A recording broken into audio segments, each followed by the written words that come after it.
Mike. Yeah, Dr. Drew. The Mike and Drew podcast. It's the best podcast in the world, and it is a great episode this week. We got Ian, Uncle Creepy McCall, UFC fighter. He joins us on the podcast. We talk about Incan Skulls, the movie we're going to make about me murdering people all over the globe. Oh, yeah. Iranian haircuts that are acceptable. That was bizarre. Yes, it is. Knife fight pregnancies. Yes. With girls who have no vaginas. No, well, yes. Yes. Yes. A girl gets pregnant from a knife fight without a vagina. Homeless people in Venice love Loveline. And urinating on your house. They have to tune in. It's all on the Mike and Dr. Drew podcast. Everything we said is true. Check it out only at PodcastOne.com. The following program is a PodcastOne.com production.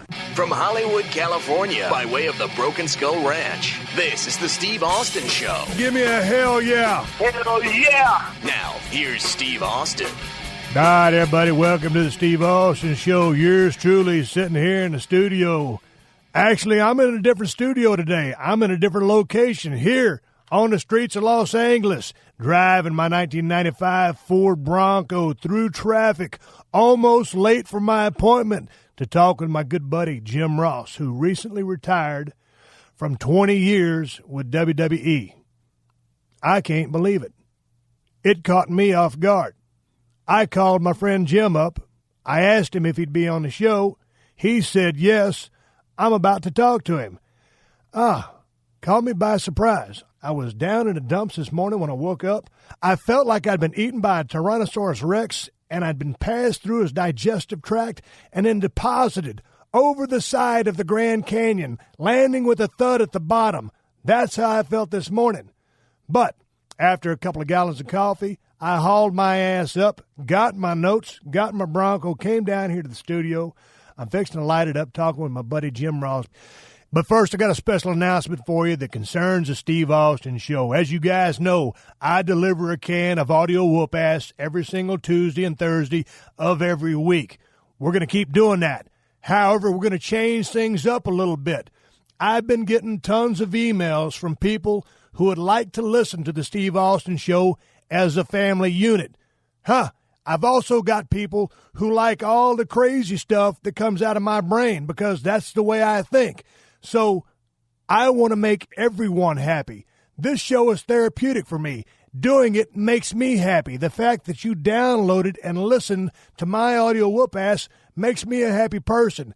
This show is for the working man. I'm trying to entertain folks all over the world. With that being said, what I'm going to do is make a family-friendly edition of the Steve Austin Show available on Tuesday. You're going to get my exact opinions, my exact state of mind, my exact attitude that you've gotten in the past.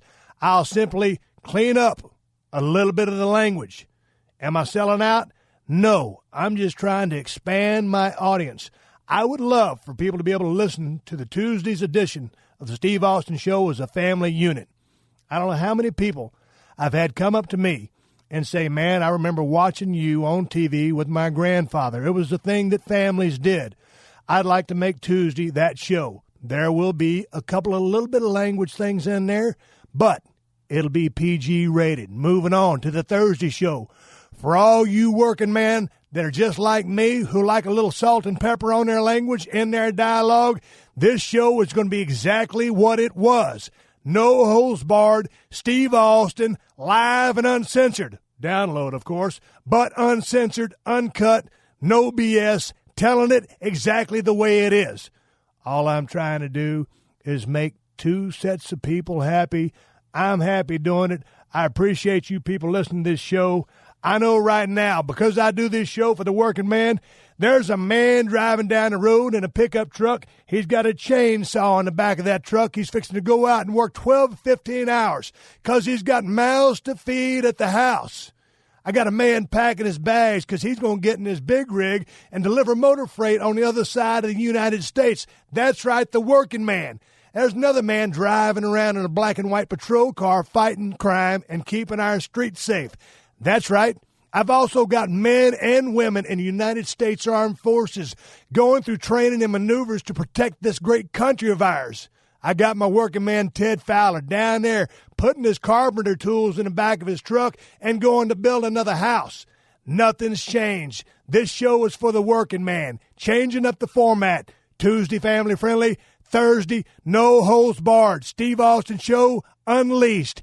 And that's all I got to say about that. Right now, I'm going to take a little pause for the calls. Thank all my sponsors who keep this show on the air for free. I'm coming back after that with my good buddy Jim Ross.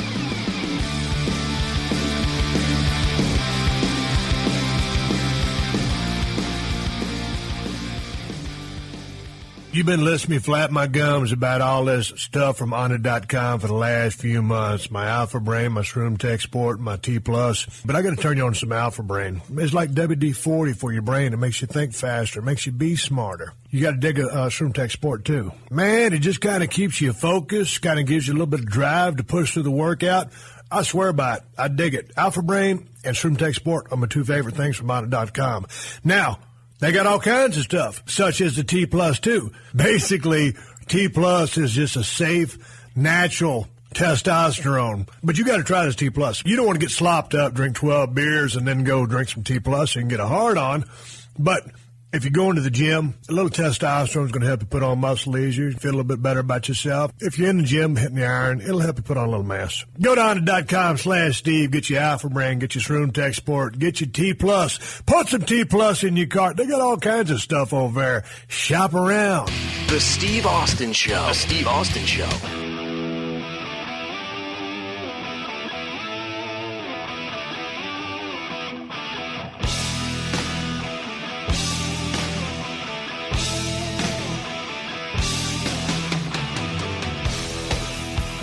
All right, so here I am. I got my good buddy Jim Ross on the phone. First of all, Jim, how are you, man? Welcome to the show again. It's good to have you back. Good, Steve. It's always great to talk to you. Man, I have known you forever. Love you like a brother, an older brother, or sometimes a father. You've given me so much advice over the years. You loved all over the world, from calling matches in the business of professional wrestling. You're the guy who was the voice and helped the guys in the ring tell the stories. You're a guy who was so instrumental in helping talent get over. Myself, Undertaker, Triple H, The Rock, Bret the Hitman Hart, Shawn Michaels. I can go on and on and on. But all these guys look to you as being that guy. But recently you retired from announcing from WWE, and caught me a little bit by surprise, but it is what it is. You had a hell of a run, not only in the business, but in WWE. So with that being said, what you got coming up? What's the next step for Jim Ross? Well, you know, I'm not going to go out and buy a rocking chair because I don't figure I want to be sitting on the porch rocking and watching the world go by. I'd like to say that 61 is the new 41. So I'm feeling good. I'm healthy. I'm going to be doing some other things without question. So, you know, I'm not going to go away. I'm just not going to be in WWE any longer. But, golly, you know, Steve, as you well know, it's a big world out there. Maybe you give me a role in one of your movies and I can get shot early and just enjoy catering for a couple of days. Man, I'm going to go film a movie, I think, in about a month. And there's going to be a lot of bodies hitting the floor, so to speak. So, Hey, I can sell. Hey, you know that I can sell. I know you can sell. I could die a slow, painful death, or I can die suddenly. I can get stunned out of my shoes. I can take a bullet. I can gurgle. I can do any of that stuff, man. Hey, but I know you did a role in the Man on the Moon, the story about Andy Kaufman with Jerry Lawler, Jim Carrey, and you enjoyed that experience, right? You seriously would like to do a little bit of acting, wouldn't you? Yeah, I got a little acting bug in me. You know, I'm thinking I got a face for radio. I get that, but maybe hell, I do too. I might make a good villain, or I might be the old boy sitting on the end of the bar that gets the stray bullet. You know, I don't know. I think you're better than a stray bullet, kid. Yeah. Hey, man, let's talk about your run for a second. You accomplished so much, you influenced so many people. Is there one thing that you didn't get a chance to do? Any regrets? Golly, Steve, I got to call your last match, and that was big for me personally and professionally. I think if I had to cast it down to, is there one thing left that you would love to do in WWE, it would be to call The Undertaker's last match. Whenever that is. Is he going to have one more match? I'm assuming so. And, you know, I hadn't heard anything to the contrary, but if he has another match at WrestleMania, on my bucket list of things that I would love to do before, you know, to bring everything full circle, it would be to be able to be a part of that broadcast. Right. Because I think that the streak is about as big a part of WrestleMania right now in today's marketplace as anything that they could book. It is. No doubt it is. He's a legend. Man, he's had a hell of a run, too. And I used to always kid that guy about which one of us is going to last the longest. And, of course, he outlasted me. That old tough dinosaur, he is something else. He's had a great run. They all, the people talk about Andre so much, and, you just forget how big he was. And, golly, I refereed some of his matches back in the day. But the point is that Andre's always been kind of like the legendary guy, and the Andre stories and all that, and they're great, and he'll never be replicated either. But I tell you what, man, when you're talking about long-term, long-haul, careers in WWE, Undertaker's got to be in that conversation with anybody. Absolutely. So, he's just he's the bull of the woods, as Dusty Rhodes would say, and so that's my. That'd be the one thing I've done really, and if I could just be at that match, I might be happy. But I think that I've done everything else there that I really wanted to do. I really have. It's really been a cool run. I want to ask you a question, because going back to your early days when you were in Mid-South, calling matches back then, and then over there in NWA, Carolina territory, Crockett's, wearing the headphones, and to what happened kind of towards the end of your career in WWE, your style changed a little bit. You started off, very, very good, but green. Then you matured. I thought some of the peak of your stuff was, that stuff in NWA when everybody was running roughshod. And then, when you WCW and then in WWE. But what was the transition like, or what was the start like back in the old days? Because the business has changed a lot. You guys are getting so much information in those headphones, and a lot of people don't know. You're getting signals. People are counting you down. Someone's yelling at you, say this, don't say that. When you started off with Watts, how was that process, and how did it evolve into the final process with WWE? Well, it was clean. It was you and the audience and your partner, and whatever you saw on the monitor, you called described. And as the years have gone on, it's become more refined. There's more information that you got to disseminate. There's more voices in your ear. I remember one XFL game on NBC that I did where I had 4 people talking to me at exactly the same time.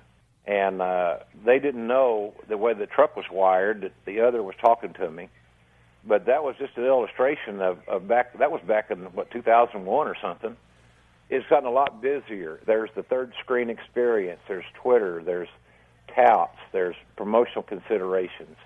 There's a litany of things. The website, the scrolls in the bottom of the screen. And my theory was, for me to survive and to move forward, I had to change with the times. And we went from me being a play-by-play guy to me being more of a storyteller.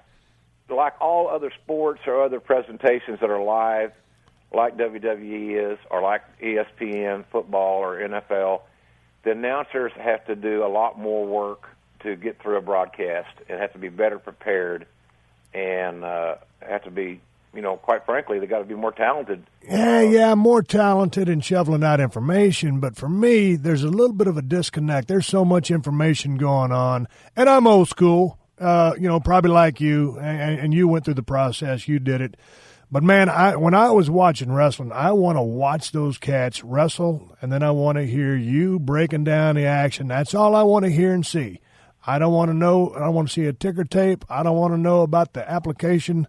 I just want to know about the wrestling match, who's on top, why, the mistakes so-and-so made, and that's what I liked about the simplicity of back in the old days. And I know it's not the old days, but that's just kind of, what I favor. Hey, I'm the same way.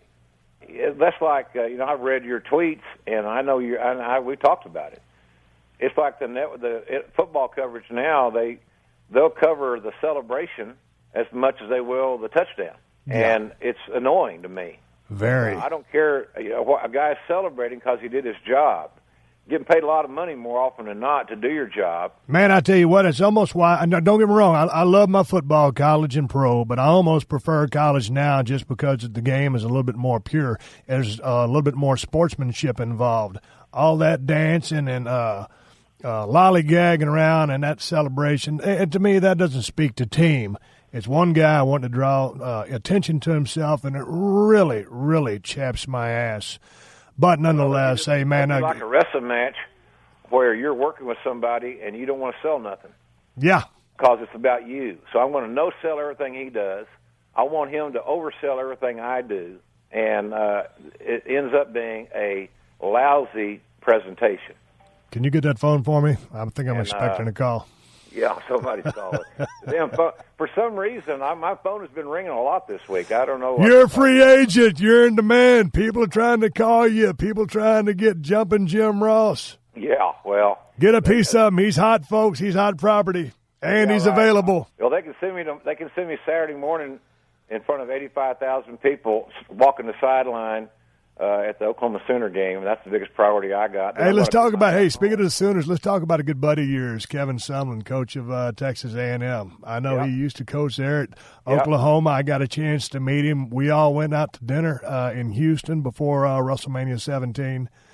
He's dealing with a young quarterback named Johnny Manziel. Johnny Manziel won the Heisman Trophy as a freshman for Texas A&M Aggies. He's a very talented cat. He's all over the place these days. He's seemingly or allegedly signing stuff. I guess he hasn't got paid for it. He got suspended for half a game.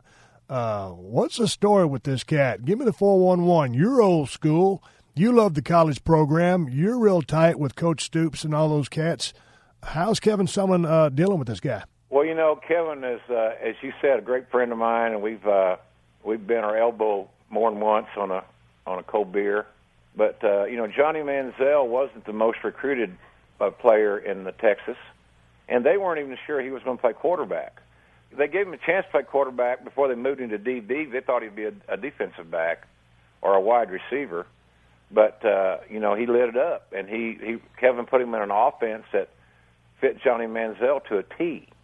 But Kevin's inherited that issue, and I think Johnny Manziel's issues started long before he got to Texas A&M. I think and I hate to, I'm not Ward Cleaver here, Father of the Year, but, the thing about it is that he needed a trip to the woodshed. He needed my old man to be around him a little bit.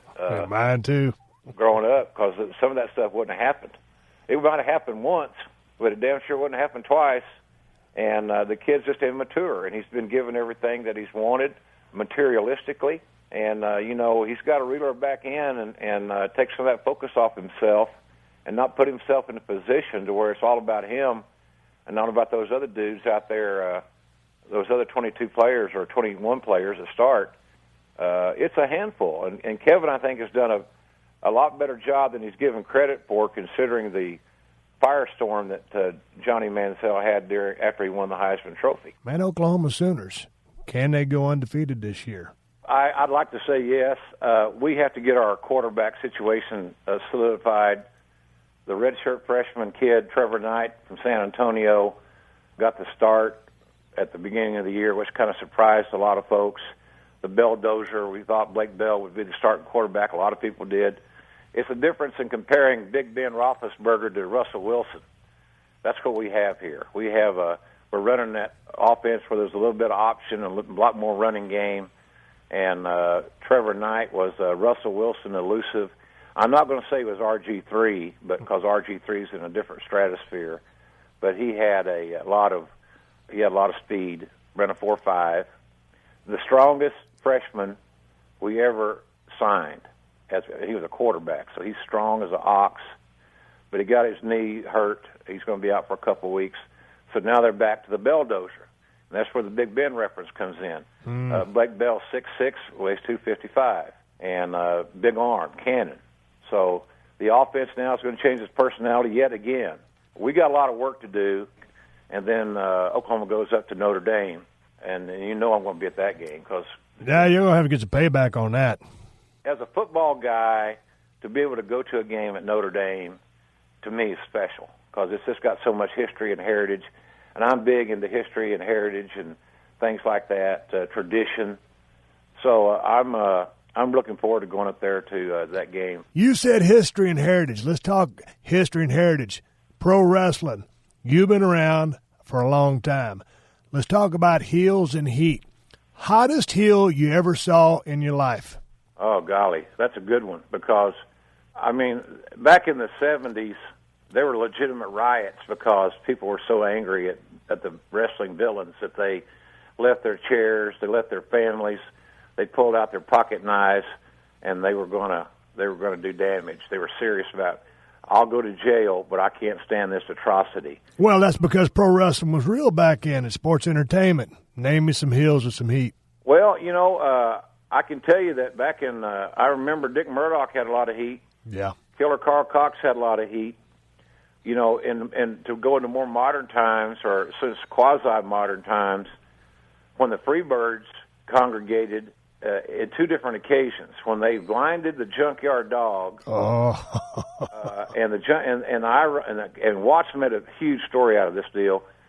Junkyard Dog's daughter, who accepted his Hall of Fame induction for WWE, I remember. because she was just born. So the story on TV that we told was that thanks to the Freebirds, the Junkyard Dog is unable to see his baby daughter, who just was born. Oh, man, that's He's heat right holding an there. infant in his arms, and he can't see her little face. Oh, my, that is tremendous. And so the Freebirds were as hated at that time because of that. People could relate to that. Absolutely. And Dog was over. People loved JYD. Yeah, but people also, Steve, could relate to the fact that your sight was taken from you unnecessarily, and then you had, after that occurred, your first child was born, and you see it. You couldn't even see this child. You couldn't. It was just just horrific. It was just unfathomable how that could happen. And now somebody's got to get even. The Freebirds have got to pay. So their three guys had a lot of heat, and it was organic, real heat. It was heat where they, even back they had to be leery of where they stopped along the road to get gas or where they stayed and things like that. It was a tough deal. But Murdoch had heat because he could talk, and his work was, you couldn't see through it. He beat people up, and he knew how to sell. He was great in that deal. But there were a lot of guys. There's so many guys that just were so skilled and so great an artist at what they did and being that wrestling villain. And here's the other thing about that. They were wrestling villains 24 hours a day, 7 days a week. Gotcha. They didn't sign autographs. They didn't want to engage a fan at the restaurant. They didn't want to talk to anybody. They were. It was like when I did, like you mentioned, the movie Man on the Moon. Jim Carrey played Andy Kaufman, and Jim Carrey stayed in character 24 hours a day to be Andy Kaufman, to the point that you were instructed when he walked on the set, you can't call him Mr. Carey, you can't call him Jim. He'd rather you just call him Andy or Mr. Kaufman, preferably Andy. So he was in character all the time in that role. So did he have heat on the set because people were getting tired of that? Yeah, he thought he knew how Andy Kaufman would react, and how Andy Kaufman was as the intergender wrestling champion and being a obnoxious villain. And you talk to Lawler, and Lawler says Andy Kaufman was one of the most the nicest, easygoing guys around, but he had that ability to flip the switch, and that's why he hated to be called a comedian. He said, "I'm not a comedian. I'm an artist." He had heat in those old Memphis days. I watched a lot of tapes. I just got finished talking to Jerry Lawler on the show, and Andy Kaufman had a ton of heat there in that Mid-South Coliseum, and he loved it, and he relished in it. And there's been heels, throughout my career who were afraid of that heat. They were actually afraid of what was going to happen once they went to their car, got on the street, and you can't have that state of mind. You have to want to be hated. Yeah, exactly. This Mid-South, Legends of Mid-South Wrestling DVD came out, and there's some illustrations on there of, how the boys will talk about, and I didn't know it until I got the business. I had to learn it, feel it. The silent heat. Right. That's scary. It is, and sometimes it'll throw you off. Yeah, and there's a lot of moments on that DVD that were badass, man. There were some heels. There was Buzz Sawyer, had great heat in Mid-South. He was scary. You believed him. Yeah, he was a badass. And he lived that deal. He almost to an extreme. Yes. He died way too soon, but he lived on the edge. And then Watts was really smart about playing to his audience. Watts got buried by the giant Russian Korchenko and Eddie Gilbert and his crew on TV. And we did it in Tulsa. And sometimes people ask, well, why are all these bad things happening to people in their hometown? Because you get a better reaction. It's casting. That's why you always had something happen to you every time we were in Norman on Monday Night Raw. Oklahoma City was... I had a lot of gut-wrenching nights in Oklahoma City because the writers and the creative people knew that they would get the reaction they were looking for. And it would come across on TV as to what they were looking for. You and I were a prime example of that. You know, after WrestleMania 17, 2 days later, we were in Oklahoma City with a brand new Stone Cold, Mr. McMahon's buddy.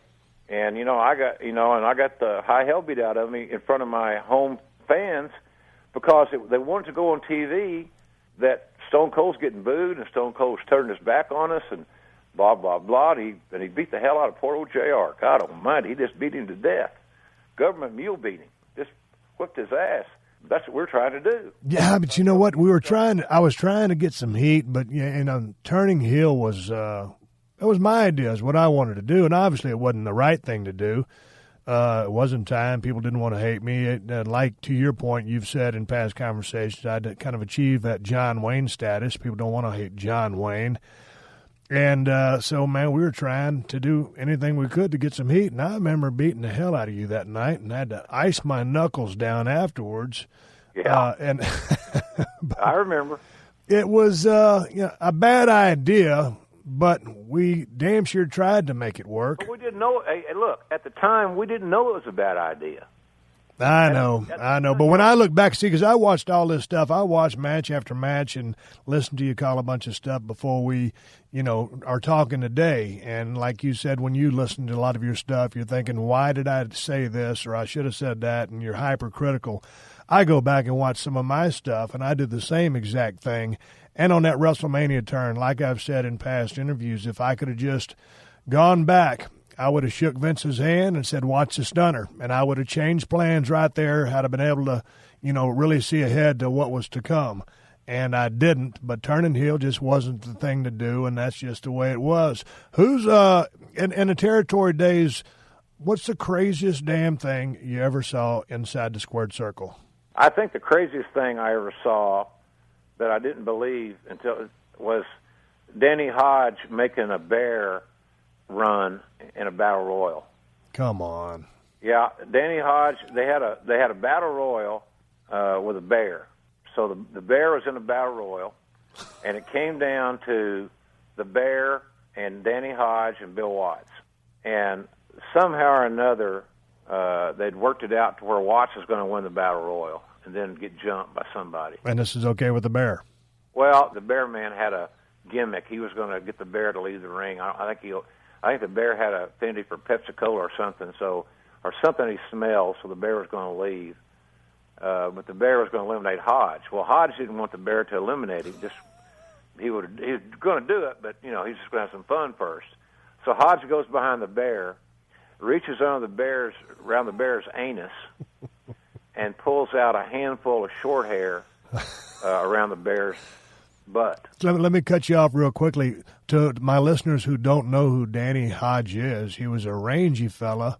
What, about 6'1", 205? Yeah. But he had the craziest grip strength in the history of the wrestling business, for sure, and probably of the world. He had the strongest grip known to man. And so then he pulls the short hairs from the anal region of the bear. Then what happened? And then the bear bellowed through its muzzle and with a massive swat, hit Watts right in the side of the head and knocked Watts out of the ring, which eliminated him from the Battle Royal. Oh, come on. Is that a shoot? Yeah, and Watts got pissed off because that was going to be an angle for the town and to come back with whoever was going to do the run-in. Because the promos would have been, I went through a Battle Royal, I won the Battle Royal, I had to beat a bear, then you take advantage of me, and now let's see how tough you're going to be this week, one-on-one, blah, blah, blah. Easy story. Yeah. And so the whole booking got tweaked a little bit there. But Hodge goes behind the bear and grabs a handful of short hair out of his anal region And, I mean, the bear was in shock and shock and awe, as Toby Keith would say. And the bear wanted out. The bear got out of the ring. The bear got scared at that point. So Hodge, after the bear slapped Watts, and Watts couldn't keep from going out of the ring because this bear was, Yeah. So the bear eliminates the cowboy. Watts is eliminated. The bear leaves. Hodge is the winner with that little sly grin on his face, like, what I do. I didn't mean to do anything, mischievous. So I think that was probably the craziest thing that I personally ever saw.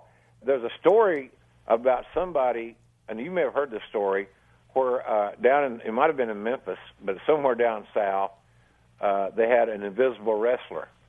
And a guy would wrestle by himself and take bumps and, like, he'd sell punches and things like that with nobody in the ring. Yeah. Because the wrestler had the ability to become invisible. And some people actually bought it. Come on. It was hideous. Absolutely hideous. Watts would never try that because he's a tough guy philosophy. He wanted guys to be tough, and our stuff was good. Hey, the old school stuff between like Dr. Death and Big Bubba Rogers, a.k.a. Big Boss Man, yeah. Or Terry Gordy and Doc, or yeah. One Man Gang and Gordy, yeah. all that stuff's on that Mid-South DVD. It is badass stuff, brother. I got to check that out. I've heard of that, but I hadn't checked it out. So you're saying the Invisible Man would not work on top of a WrestleMania card? No, sir. I don't think so. I don't believe that will. I don't think that idea is ever going to get by the boss. I think as much as WWE is into entertainment, I don't think that they're going to ever take that step to where the Invisible Man is going to be booked at WrestleMania. Now, the story about Watts the Bear and Danny Hodge, that was great. I thought it was funny. But I thought it was going to be the craziest thing ever, and it was. Give me the funniest thing you've ever seen inside the squared circle. Well, back in the mid-'70s, I was doing a 2-camera shoot for McGurk's Territory. It was a makeshift TV studio at the fairgrounds in Tulsa, and there was a guy. He was a carpenter. A carpenter was a wrestler that would help build guys, and right. they would lose to. Usually a carpenter, it doesn't have to be a babyfacer, but this guy was a heel. So he was a pretty good heel. His name was Bob Cook. Now, it wasn't the Bob Cook that we knew later. It was a different Bob Cook. Right. I don't even know if that was his real name, to be honest with you. This was in about mid-'70s. He wore really bright yellow tights. The tights almost got him heat. Right. And he was a Tennessee-trained guy, and, all pretty sound, fun, great storyteller, kind of a, he knew how to tell a story, like Lawler and Dutch Mantell, Bill Dundee, all those guys. They could tell a great story. And my broadcast partner was Leroy McGurk, who was the owner of the territory. And of course, I told the story about Leroy. He was blind.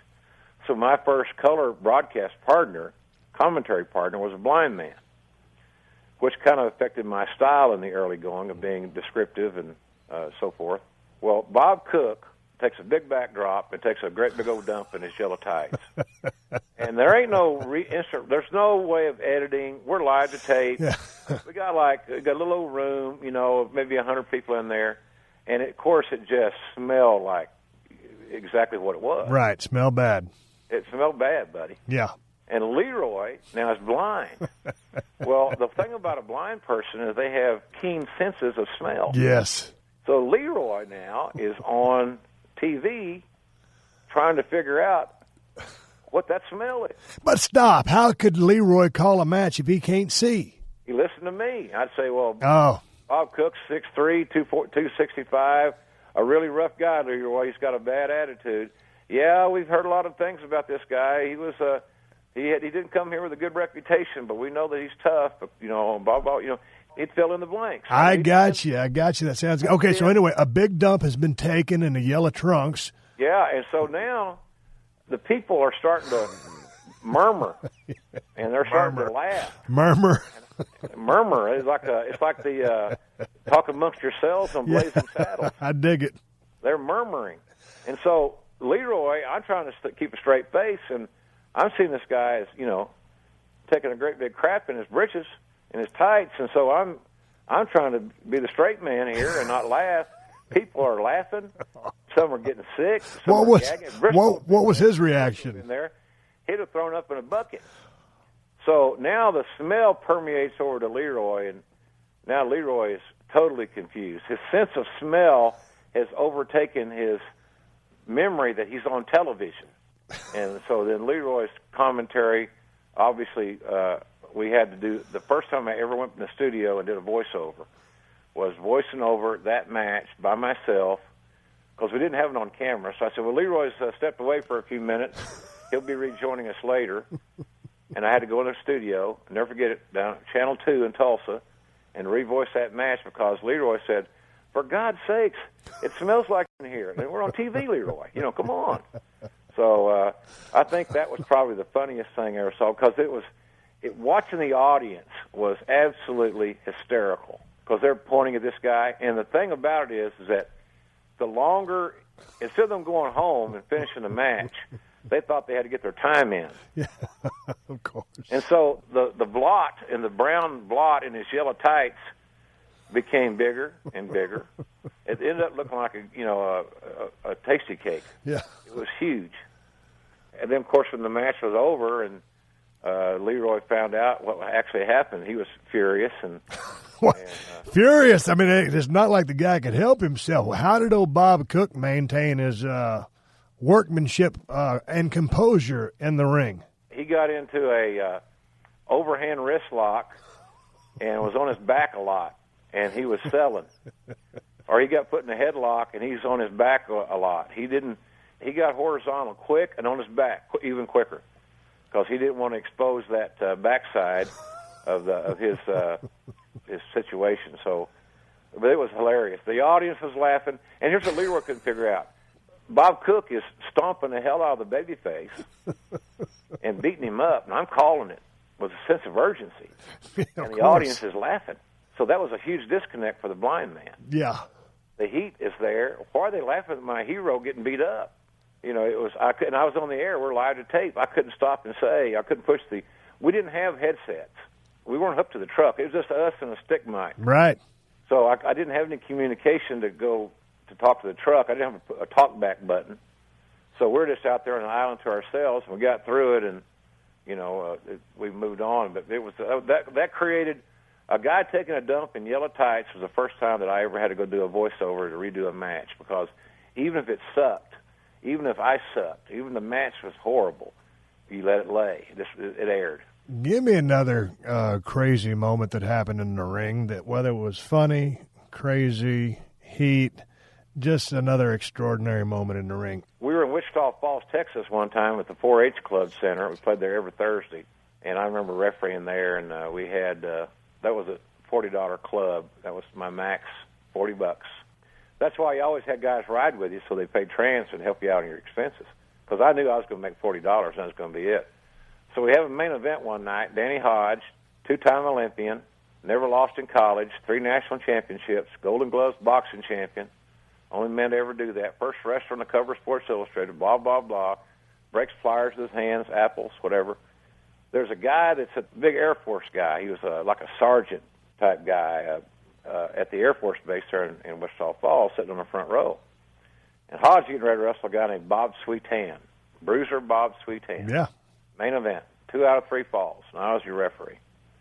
Well, before the match started, this guy stands up and basically starts being a heckler to Hodge, which is unheard of, because he was beloved. He was always a baby face.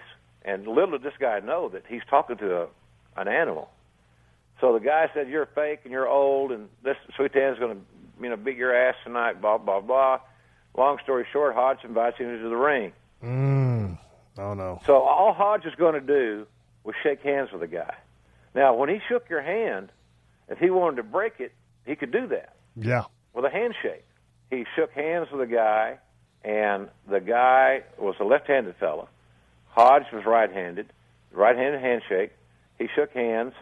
He started squeezing. The guy got into, went into kind of a little shock, and his left hand, he slapped Hodge right in the face. Bad move. So now Hodge goes behind the guy, and some fans aren't going to know what this is, but he got him in a chicken wing. So he got him in a hammerlock position, and then with his left hand, he went in front of the guy's face with his right arm, and then Hodge locked his hands and chicken winged the guy. And he picked him up, and he drilled him into the mat, almost like he'd stick a post in the ground.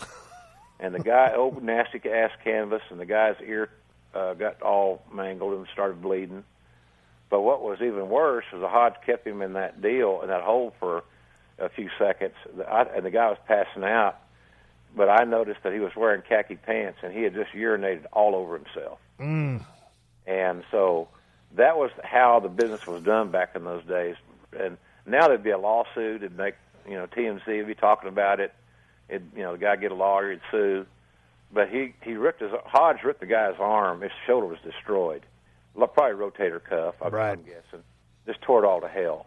Plus the guy was embarrassed because he had urinated himself in his khaki britches. And Steve, he went back to his seat and took his seat back on the front row, and he became the biggest Danny Hodge fan that you ever saw in your life. And he was doing he couldn't move his arm to put his hand up, so he was clapping his hands like he was, had a stroke. Yeah, he couldn't move that one arm because it was ripped. But that was the legend of Danny Hodge. And this guy was a lot bigger than Hodge. This guy was probably 260. And well put together, not just a tub of goo. Right. But Hodge, he slapped Hodge in the face, and it was the quickest thing I'd ever seen in my life. It was behind, chicken wing, slam, takedown, ear ripped, and he gripped, and Hodge had that look in his face like, my God, I didn't know what to do.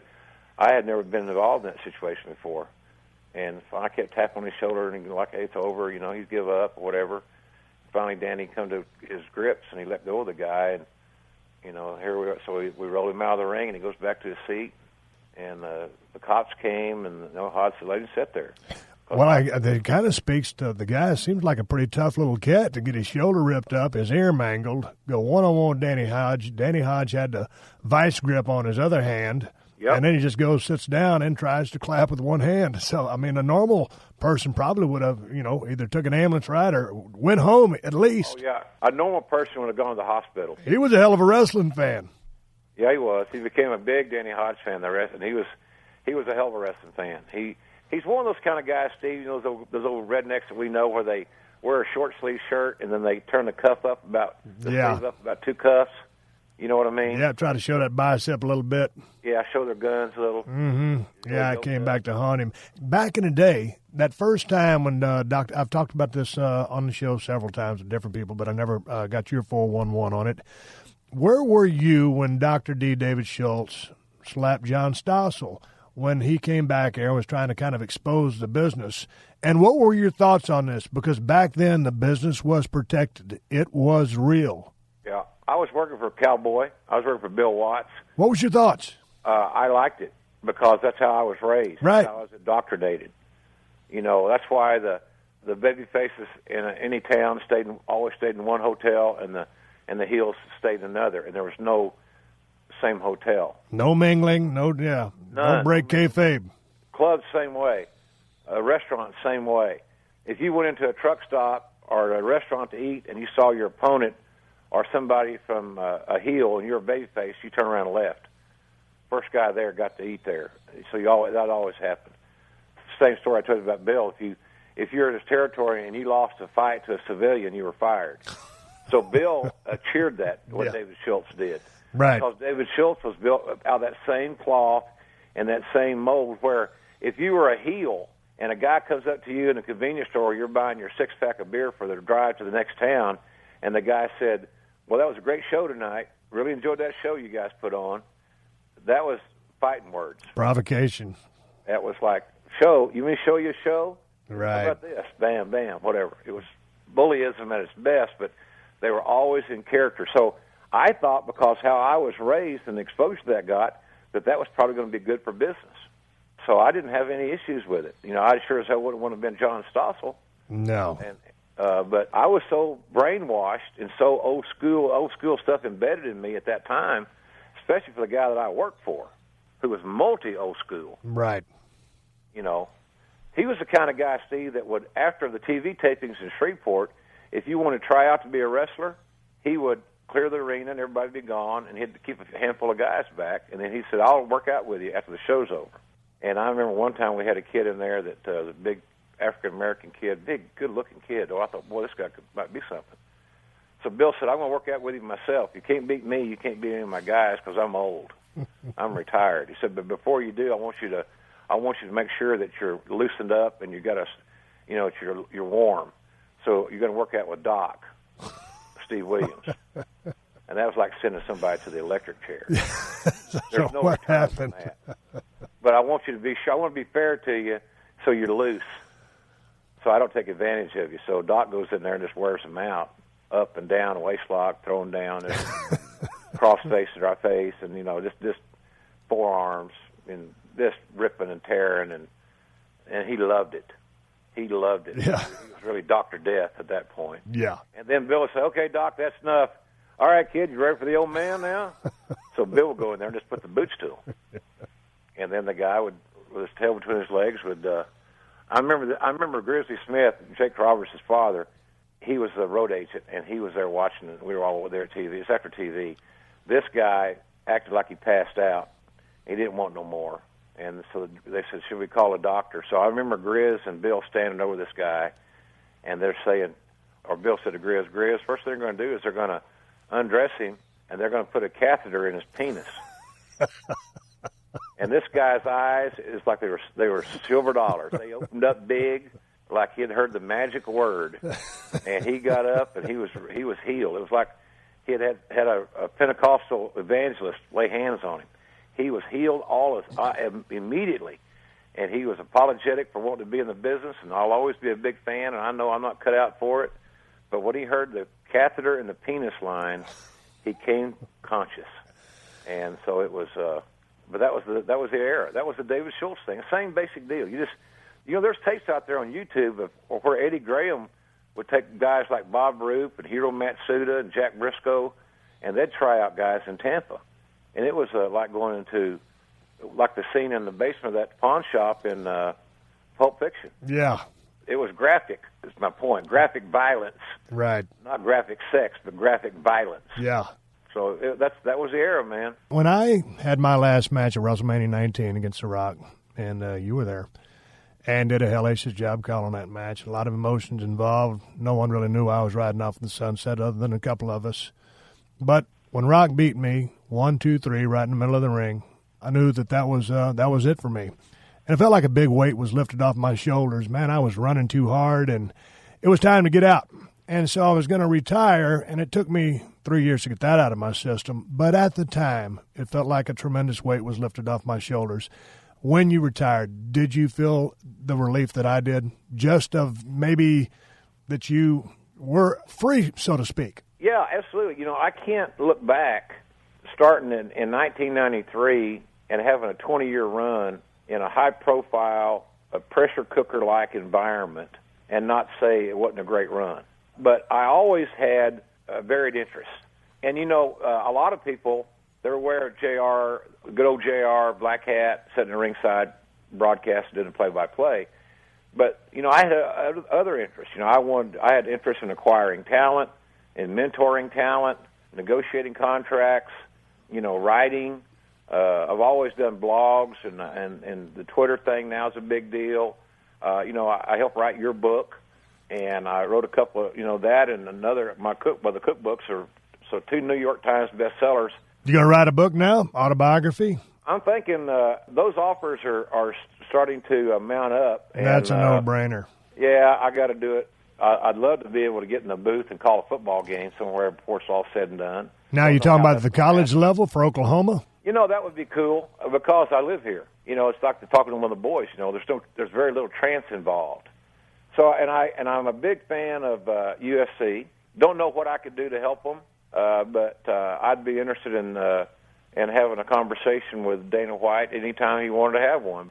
And Jim Ross in the UFC and Dana White. Boy, I tell you what, that would be pretty damn special. I got to jump on that.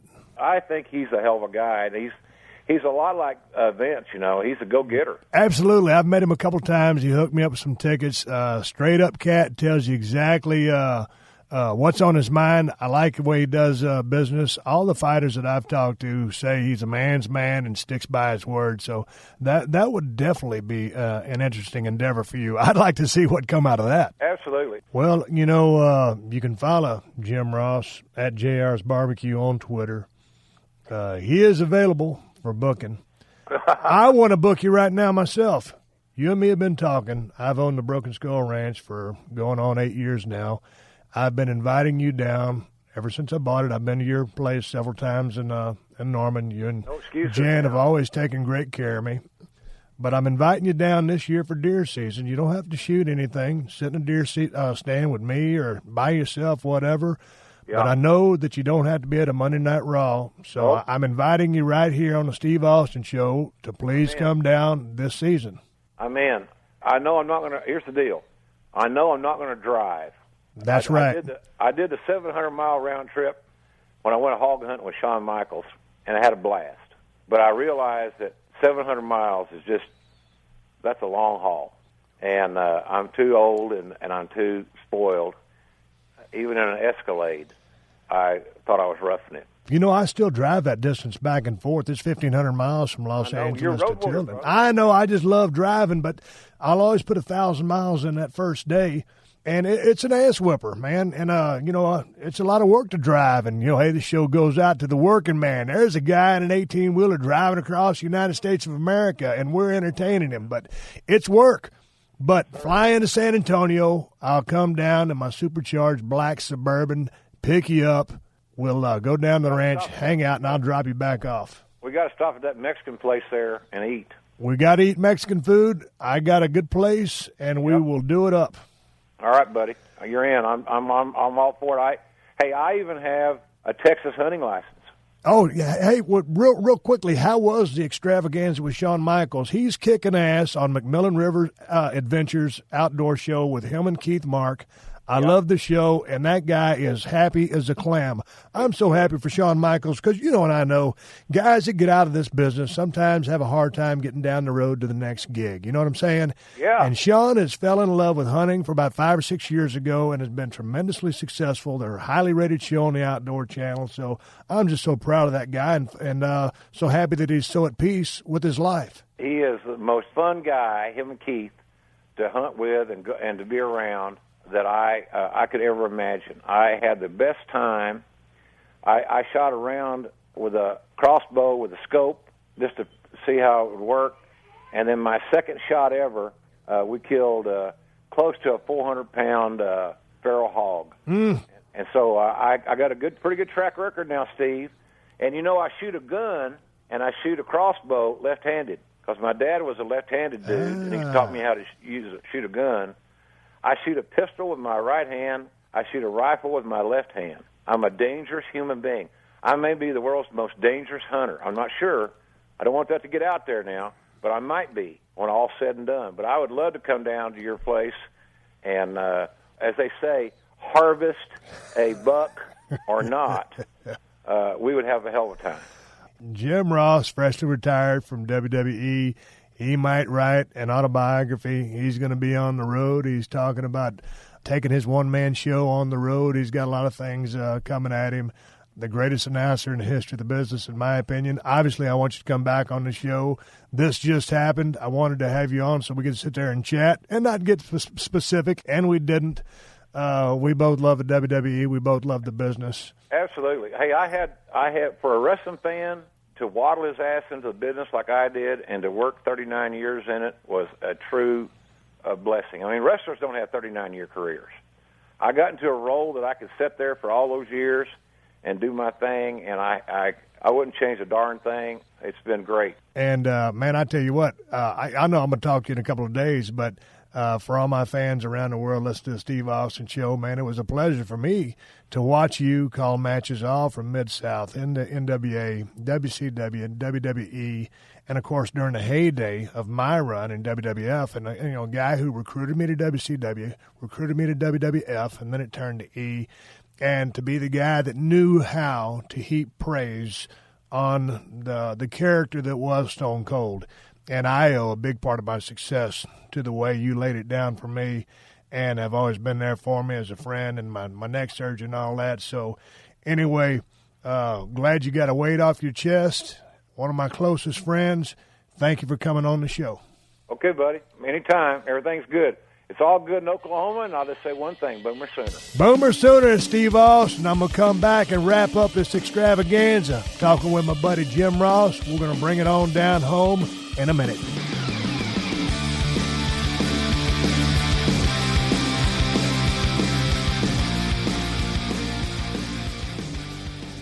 Hey everybody, it's Steve Austin, and I want every single person to be able to enjoy my show. That's why I'm doing the family-friendly version of the Steve Austin Show every Tuesday. We're keeping it clean for mom, grandma, and the kids. So come one, come all, come check out the great interviews and the great stories about life, about past adventures, current events, whatever else pops into my skull. All ages welcome and encouraged. Make it a family affair every Tuesday with the Steve Austin Show.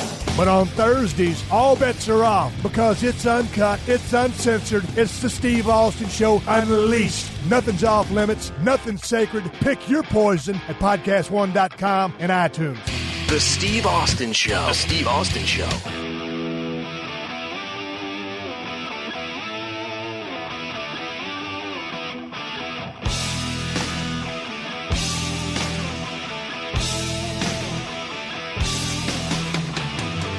All right, everybody, Steve Austin Show. As you know, before I wrap this thing up and go home, as we would say in the wrestling business, sayonara. See you down the road. Ride off into the sunset. Remember, folks, you can follow me on Twitter at Steve Austin BSR. You can also check out my website, BrokenSkullRanch.com. And before I take care of all the business, I want to throw out a little bit of Amazon love out there. And thank you, people, for supporting the show, because when you go to PodcastOne.com and click on the Steve Austin Show and then click on that Amazon banner, it kicks back a small percentage of the sales to keep me up and running. You can also take a shortcut by going to SteveAustinShow.com, clicking on that Amazon banner. It does the same thing. I ain't telling you to buy nothing, but if you do, it helps keep the show on the air for free. Amazon love. I appreciate you supporting the show.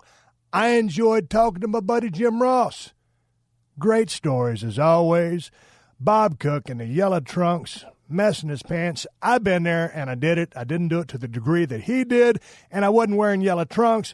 That was a great story. It's also good to hear the story about my old buddy Danny Hodge. And to help you guys understand who that guy was, he was just, he wasn't old back then, but he was about 6'1", 205, just like we said. And for some reason, Danny Hodge had vice grips for hands.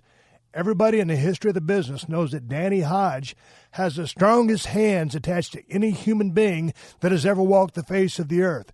For him to throttle a guy who came into the ring, puts a smile on my face. But then again, I'm from the professional wrestling world. It's a weird world. It's a world you loved, or you wouldn't be listening to this show.